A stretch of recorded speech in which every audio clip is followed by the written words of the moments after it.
जिस तरह से पंजाब के अपराध की दुनिया की कल एक खतरनाक खबर सामने आई, जिसमें कहा गया कि पंजाबी सिंगर सिद्धू मूसेवाला की हत्या में शामिल गैंगस्टर टीनू हरियाणा पंजाब पुलिस की कस्टडी से फरार हो गया। लेकिन पंजाब पुलिस की कस्टडी से फरार होने के बाद इस केस में अब कई सारे ऐसे एंगल सामने निकल कर आ रहे हैं जो वाकई में पंजाब पुलिस के इन दावों पर कई सवाल खड़े कर रहे हैं। पहला ये कि इस केस पे जो सीआईए इंचार्ज था उसे हटा दिया गया है नौकरी से और उसे अब कस्टडी में लेकर उससे पूछताछ की जा रही है। दूसरा ये कि लॉरेंस बिश्नोई के वकील विशाल चोपड़ा भी इस मैदान में कूद चुके हैं। उनका कहना है साफ तौर से कि टीनू हरियाणा फरार नहीं हुआ बल्कि उससे योजनाबद्ध तरीके से फरार कराया गया है और इसके लिए पंजाब पुलिस का एजेंडा बता रहे हैं वो, और इसके पीछे जो पंजाब पुलिस का मोटिव है उसे बता रहे हैं कि टीनू हरियाणा का एनकाउंटर पंजाब पुलिस कर सकती है। इसके पीछे कई सारे तथ्य पंजाब के कुख्यात गैंगस्टर लॉरेंस बिश्नोई के वकील विशाल चोपड़ा बता रहे हैं, बताएंगे आगे इस वीडियो में। तीसरी इन्फॉर्मेशन इस वीडियो में आपको ये देने वाले हैं हम कि इस मामले में अब लॉरेंस बिश्नोई गैंग की तरफ से सोशल मीडिया पर पोस्ट किया गया है और पुलिस को धमकी देते हुए वो लोग दिखाई दे रहे हैं कि अगर टीनू हरियाणा को कुछ भी हुआ तो इसका अंजाम बहुत बुरा होगा। चौथी बात ये बताएंगे कि टीनू हरियाणा के फरारी की खबर सुनकर सिद्धू मूसेवाला का परिवार अब क्या कुछ कह रहा है। कैसे सिद्धू मूसेवाला की मां ने जब ये खबर सुनी तो उन्होंने अब सार्वजनिक रूप से क्या बयान दिया है, तो एक एक बातें आपको बताएंगे। साथ ही आपको ये बताएंगे कि आखिर टीनू हरियाणा कहाँ का रहने वाला था और अपराध की दुनिया में, जुर्म की दुनिया में कब कूदा, उसके पिता क्या करते हैं, उसके घर में कौन कौन है। एक एक बातें आपको इस वीडियो में बहुत ही डिटेल तरीके से बताएंगे और मुझे उम्मीद है आप अगर इस वीडियो को पूरा देखेंगे तो आपको कहीं और जाने की ज़रूरत नहीं पड़ेगी। इसी वीडियो में आपको सब कुछ टीनू हरियाणा के बारे में सुनने को, देखने को मिल जाएगा। और आखिर में एक बात तो निकल कर सामने और आ रही है कि टीनू हरियाणा फरार तो हो चुका है, लेकिन उसे पकड़ने के लिए राजस्थान और पंजाब और हरियाणा के सभी बॉर्डर इलाकों को सील कर दिया गया है और उसे पकड़ने के लिए लगातार इन्वेस्टिगेशन एजेंसियां जो हैं या फिर पंजाब पुलिस या फिर सीआईए की टीम हर जगह दबिश दे रही हैं और कहा जा रहा है कि वो बहुत जल्दी गिरफ्तार हो जाएगा। तो बने रहिएगा वीडियो के अंत तक, क्योंकि इस वीडियो में टीनू हरियाणा से जुड़ी हुई, इस केस से जुड़ी हुई सभी अपडेट आपको हम बताने वाले हैं। नमस्कार, मेरा नाम है देवनाथ पांडे और आप देख रहे हैं बीडीएफ न्यूज की क्राइम सीरीज खलनायक, जिसमें हम आपको रोजाना सुनाते हैं अपराध की दुनिया से जुड़ी छोटी और बड़ी खबरें। जैसा कि ये खबर हमने आपको कल बताया था, इस खबर के बारे में काफ़ी चीज़ें बताई थी, लेकिन आज इस खबर में एक बहुत बड़ा खुलासा देखने को मिल रहा है। सीआईए का जो इंचार्ज टीनू हरियाणा को कपूरथला जेल से प्रोडक्शन वारंट पर लेकर आया था, दरअसल वो आज लेकर नहीं आया था, कल लेकर नहीं आया था, बल्कि वो 3 दिन पहले से उसको लेकर आ रहा था और उसके लिए बाकायदा एक होटल में रुकने का उसका इंतजाम किया गया था।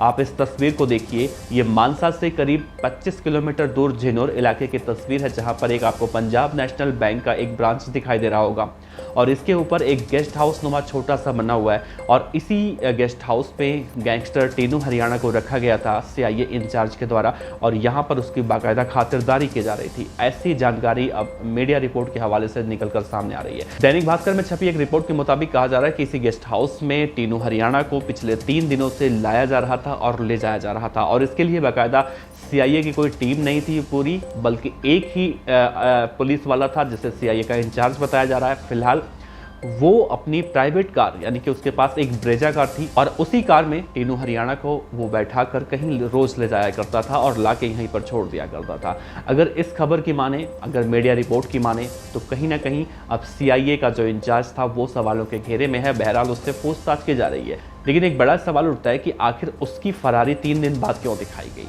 अगर उसे भागना होता तो शायद वो पहले दिन भी भाग चुका होता।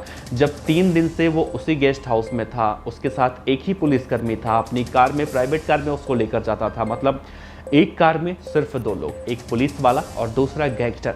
तो ये कोई बातें हजम होती तो नहीं दिखाई दे रही हैं। हो ना हो, इसमें कुछ अंदेशा है, दाल में काला जरूर इसमें दिखाई दे रहा है, क्योंकि एक तरफ दीपक टीनू के ऊपर सिद्धू मूसेवाला के हत्याकांड में शामिल होने का आरोप लगाया जा रहा है और दूसरी तरफ उसे अकेले इस तरह से एक पुलिस वाला अपनी प्राइवेट कार में आराम से ले जाता है। ना कोई सिक्योरिटी, ना कोई पुलिस वाले और ना ही किसी बात का डर।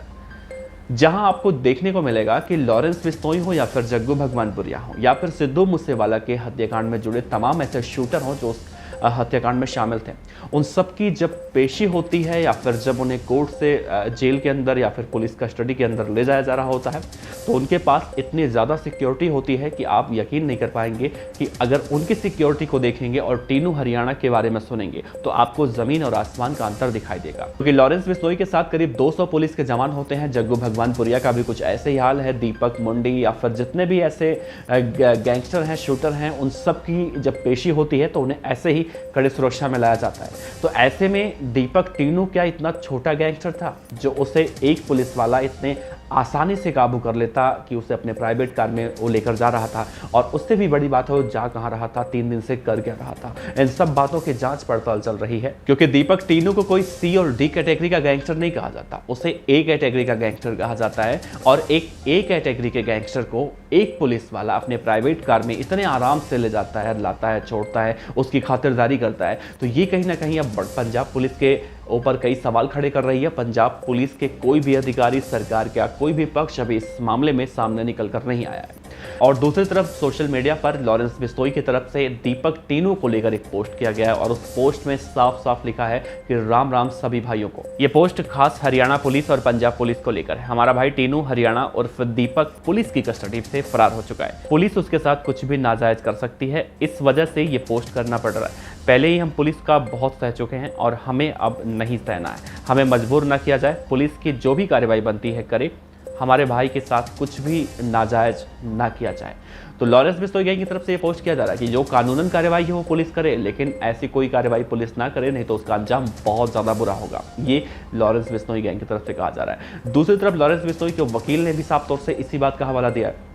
उन्होंने भी कहा है कि सिद्धू मूसेवाला हत्याकांड में जितने भी आरोपी हैं सबकी पेशी होती है तो इतनी ज़्यादा सुरक्षा होती है, तो आखिर दीपक टीनू के पास इतनी सुरक्षा क्यों नहीं थी? अगर थी तो एक इतनी बड़ी सुरक्षा के बीच में एक गैंगस्टर कैसे फरार हो सकता? इसके साथ ही लॉरेंस के वकील ने यह भी कहा है कि पटियाला जेल से दीपक टीनू को पुलिस ने प्रोडक्शन वारंट पर लिया था, उसे 14 दिनों के लिए रिमांड पर लिया गया था, उससे पूछताछ की जा रही थी और पूछताछ खत्म होने के बाद कायदे से कानूनन उसे दिल्ली के तिहाड़ जेल में भेज देना चाहिए था, जबकि पुलिस ने ऐसा नहीं किया, उसे पंजाब की जेल में भेज दिया। इसके पीछे किस बात का खुलासा हो सकता है, कैसी राजनीति हो सकती है, ये तो अभी कुछ कहा नहीं जा सकता। लेकिन जिस तरह से लॉरेंस बिश्नोई के पोस्ट को देखकर, लॉरेंस बिश्नोई के वकील के बयानों को देखकर ये सामने आ रहा है कि कहीं ना कहीं अब टीनू हरियाणा का गेम बजने वाला है, मतलब कि पुलिस उसका एनकाउंटर कर सकती है। और अगर ऐसा हुआ तो क्या हो सकता है? अगर ऐसा हुआ तो जिस तरह से जगरूप रूपा और मनप्रीत मन्नू गुस्सा का एनकाउंटर हुआ, अगर वाकई में कुछ ऐसा होता है तो शायद ये गैंगस्टर और भी ज़्यादा बौखला जाए, क्योंकि लॉरेंस बिश्नोई के इस पोस्ट में साफ साफ लिखा है। बहरहाल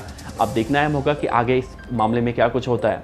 लेकिन टीनू हरियाणा के फरार होने के बाद एक बात और देखी गई। सिद्धू मूसेवाला के परिवार की तरफ से एक बयान आया। सिद्धू मूसेवाला की माताजी चरण कौर जी ने कहा है कि अब हमें पंजाब पुलिस पर बिल्कुल भी भरोसा नहीं है।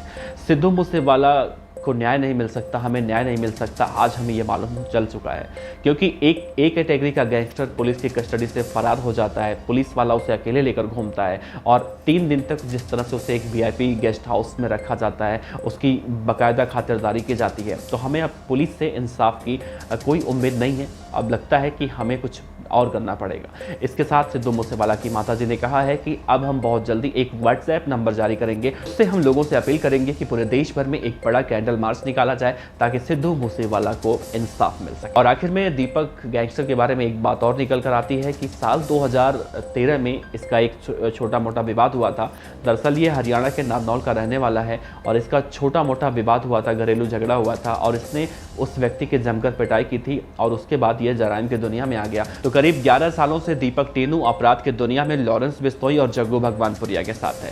और दीपक टीनू का सबसे पहला जो कांड था वो कहा जाता है कि लबी देवड़ा को मारने की जो शुरुआत हुई थी, देवेंद्र बम्बिहा गैंग और लॉरेंस बिश्नोई गैंग के बीच में जो अदावत की शुरुआत हुई थी वो दीपक टीनू ने ही की थी। दीपक टीनू ही लॉरेंस बिश्नोई गैंग का वो बदमाश था जिसने लबी देवड़ा की हत्या की थी और लबी देवड़ा की हत्या का बदला लेने के लिए गुरलाल बराड़ की हत्या की गई थी। गुरलाल बराड़ की हत्या का बदला लेने के लिए गुरलाल पहलवान को मारा गया। पहलवान की मतलब जो ये गैंग वॉर की अदावत चल रही है लॉरेंस बिश्नोई और देवेंद्र बम्बिहा गैंग में, इसकी शुरुआत दीपक टीनू से आप कह सकते हैं।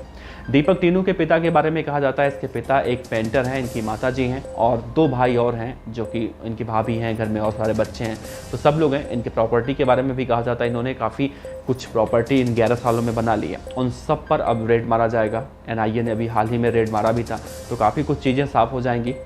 तो क्या दीपक टीनू के एनकाउंटर की तैयारी की जा रही है? क्या पंजाब पुलिस ने सब कुछ योजनाबद्ध तरीके से किया है? क्योंकि लॉरेंस बिश्नोई के वकील विशाल चोपड़ा तो कुछ ऐसा ही कह रहे हैं कि मीडिया को इन्फॉर्मेशन देके एक योजनाबद्ध तरीके से सब कुछ किया गया है। अगर ऐसा है तो सीआईए मानसा का इंचार्ज जो है, जो इस पूरे प्रकरण में शामिल हुआ बताया जा रहा है, उससे नौकरी से बर्खास्त क्यों किया गया? उसे कस्टडी में क्यों लेकर रखा गया है? उससे पूछताछ क्यों चल रही है? ये एक बड़ा सवाल है। दूसरा सवाल ये है कि आखिर उसने भी अगर ऐसी गलती की है, ऐसी हरकत की है, एक गैंगस्टर को भगाने में उसका योगदान है, तो उसके पीछे क्या मकसद था? इन सब मकसद से पर्दा बहुत जल्दी उठ जाएगा जब दीपक टीनू गिरफ्तार होगा। फिलहाल अभी उसकी गिरफ्तारी के लिए पंजाब पुलिस हर जगह दबिश दे रही है। तो बने रहिए आप BDF न्यूज़ के साथ और उम्मीद करते हैं कि हमारे द्वारा दी गई जानकारी आपको अच्छी लगी होगी। अगर आपने अभी तक देखा है, अभी तक आप बने हुए वीडियो में, तो हम आपका बहुत आभार व्यक्त करते हैं।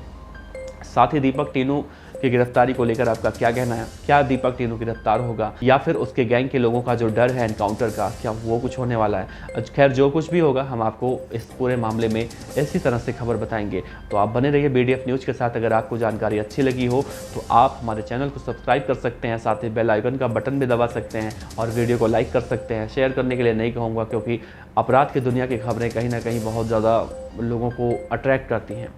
तो हम हमेशा आखिर में यही मैसेज देते हैं कि अपराध की दुनिया एक ऐसा दलदल है जहां पर आदमी एक बार चला गया तो वहां से वापस नहीं आ सकता। जितना ही वापस आने की वो कोशिश करेगा उतना ही वो अंदर चला जाएगा। तो उससे बेहतर है कि हम अपराध की दुनिया में जाने से बचें और ऐसी खबरों को देखकर कम से कम सचेत होते रहें। तो मिलते हैं अगले वीडियो में इसी उम्मीद के साथ। आपका बहुत बहुत शुक्रिया। नमस्कार।